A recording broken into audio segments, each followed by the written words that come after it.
Kaseng HNOF East Kasil District, kalapan pau kejeng kendit bakas ngau lengo, bakan lap bakadon ke cekaman belai hapog ofis sarkar.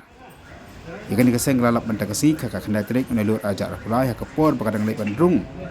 Aku ke ofis di Deputy Commissioner of Tax kabupaten lang bak ofis DTU hakamala kabasya jamdu. Kadang ya lenti nak lam juga nong juga kaseng apok ke jalan dua pasti kirim. Kita lap bakadon ke cekaman belai hakan ke ofis.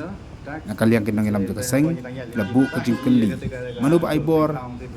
manbu ia kena kerja kami belai hapok ofis sarkar. Ani hatu kasyan ia manbu ia kerja kami belai haki ofis sarkar kebajian kibun kunhun kerja jam. Nakal yang juga sang lapan pau kejeng sokhya bagi dengkat tenur kiberi khamdam ia kibar jela kibar tuban pulau kerja kami belai wad haki ofis sarkaru. Dan nakal yang juga sang ada wabai di pencawan masangnya madono ia kena kerja bu ia kerja kami belai haki ofis sarkar. Sang wandan kam sene beli keduk yo commissioner tax ke ndai habo ni tanya lenti mentah ni kata dur be town te bagi bu ndai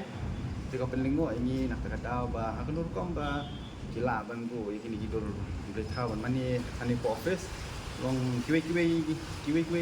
nampi bikin le kemudian telong mentah ni bekhar mentah ni bayu alat ha banya le kat boman ni pe spaket nak kalian ke office sebagai bentuk yang ini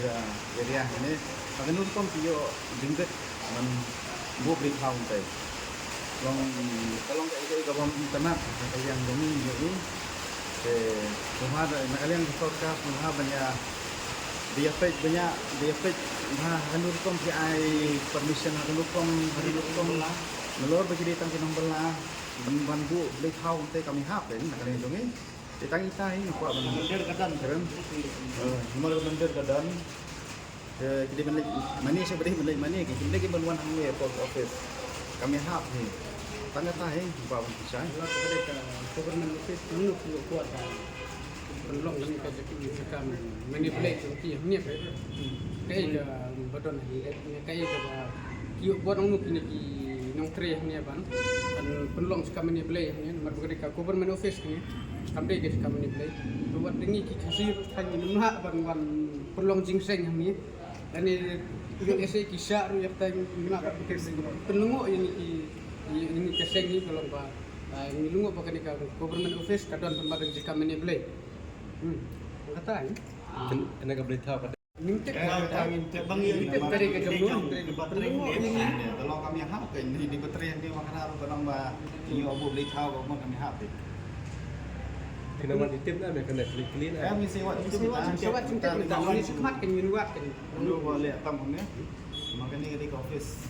penting kerja kami ni boleh pandai kemudian kan yang itu penyuan ni pandai penyuan bangpet tapi penyuan aku ni dah kau cakap bani kendu